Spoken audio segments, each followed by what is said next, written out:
اللهم صل على سيدنا مولانا محمد وعلى آله وصحبه وبارك وسلم علیہ اجمعین۔ محتشم سامعین، انسان رزق کے لیے کوشش کرتا ہے، تگ و دو کرتا ہے، محنت کرتا ہے، لیکن اس کے گھر میں رزق اتنا ہی آتا ہے جتنا اس کے مقدر میں لکھا ہوتا ہے۔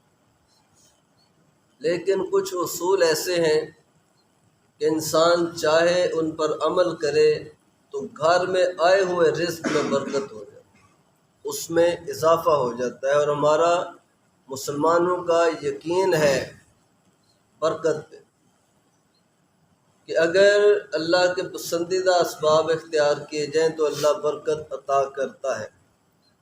نبی رحمت صلی اللہ علیہ وسلم کی حیات طیبہ میں بہت سی اس کی مثالیں ملتی ہیں۔ جب ایک دفعہ ایک صحابی نے آپ کی دعوت کی، آقا علیہ الصلوۃ والسلام تشریف لائے، ساتھ صحابہ بھی آئے، 300-350 کی تعداد ہے، لیکن چند روٹی ہیں، تھوڑا سا تیل ہے۔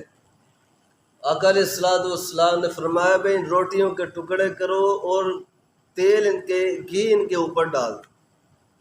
وہ سامنے رکھی گئی، آقا علیہ الصلوۃ والسلام نے، صحابی کہتے ہیں وہاں کچھ پڑھا، پھر اللہ کی بارگاہ میں دعا کی، پھر صحابہ سے فرمایا اب کھانا کھاؤ۔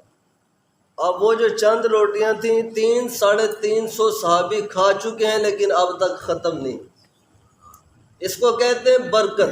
تو ہمارا برکت پہ یقین ہے۔ کچھ ایسے اسباب ہیں جن کو بندہ اختیار کرے تو اللہ رزق میں برکت عطا کر دیتا ہے۔ ان اسباب میں سے 2 عرض کرنا چاہوں گا۔ ایک سبب ہے کہ جب کھانا کھانا چاہیں اس سے پہلے بسم اللہ پڑھ، اس سے اللہ برکت عطا کرتا ہے۔ اور دوسرا سبب ہے کہ اکٹھے مل کر بیٹھنے سے بھی اللہ برکت عطا فرماتا ہے۔ نبی رحمت صلی اللہ علیہ وسلم اپنے 6 صحابہ کے ساتھ کھانا کھا رہے ہیں، اتنی دیر میں کہ بدو دیہاتی شخص آیا جس نے بسم اللہ پڑھے بغیر کھانا شروع کر دیا۔ اب کھانا جلد ختم ہو گیا، سب سیر نہیں ہو سکے۔ نبی پاک صلی اللہ علیہ وسلم نے جب یہ ماجرا دیکھا تو وہاں پر ارشاد فرمایا کہ یہ دیہاتی اگر بسم اللہ پڑھ لیتا تو یہ کھانا ہم سب کے لیے کافی ہو جاتا۔ پھر قیامت تک حکم جاری کیا کہ میرے ماننے والوں جب کھانا شروع کرتے ہو تو اس سے پہلے بسم اللہ پڑھ لیا کرو۔ پھر دوسری ایک آسان بات بھی ہمیں ارشاد فرمائی کہ اگر ابتدا میں بسم اللہ پڑھنا بھول جاؤ تو پھر یہ جملے پڑھ لیا کرو، بسم اللہ فی اولہ و آخرہ۔ ایک جگہ فرمایا بسم اللہ اولہ و آخرہ، یعنی میرے کھانے کی ابتدا بھی اللہ کے نام کے ساتھ ہے، اس کی انتہا بھی اللہ کے نام کے ساتھ۔ تو پہلا اصول یہ دیا کہ بسم اللہ پڑھو گے اللہ تمہارے رزق میں برکت دے گا۔ دوسرا اصول یہ دیا کہ اکٹھے مل کر کھایا کرو۔ حضرت وحشی رضی اللہ تعالیٰ عنہ انہوں نے سوال کیا، یا رسول اللہ صلی اللہ علیہ وسلم ہم کھانا کھاتے ہیں لیکن سیر نہیں ہوتے، پیٹ نہیں بھرتا۔ آقا علیہ السلام نے فرمایا تم شاید الگ الگ بیٹھ کر کھاتے ہوگے۔ عرض کی جی ہاں یا رسول اللہ الگ الگ کھاتے ہیں۔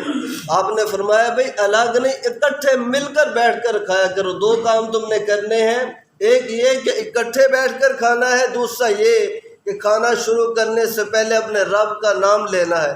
یا رسول اللہ پھر کیا ہوگا؟ آقا فرماتے ہیں پھر اللہ تمہارے رزق میں برکت عطا فرمائے گا، پھر اللہ تمہارے کھانے میں برکت دے گا۔ 2 کام، اللہ کا نام لینا، اکٹھے بیٹھ کر کھانا۔ تو ان مشکل نہیں ہے، بڑی آسان سی باتیں آقا علیہ السلام نے، یہ چھوٹی چھوٹی باتیں آپ نے ارشاد فرمائی۔ اب ان کو ہم ترک کر چکے ہیں، لہٰذا برکتیں اٹھ چکی ہیں۔ اگر دوبارہ امت ان چیزوں کی طرف آ جائے تو ہمارا پختہ یقین ہے اللہ دوبارہ وہ برکتیں عطا فرما دے گا۔ اللہ کی بارگاہ میں عرض کرتے ہیں کہ اللہ کریم ہمیں ان اعمال صالحہ پر عمل کی توفیق عطا فرمائے۔ آمین۔ وما علیہ الا البلاغ۔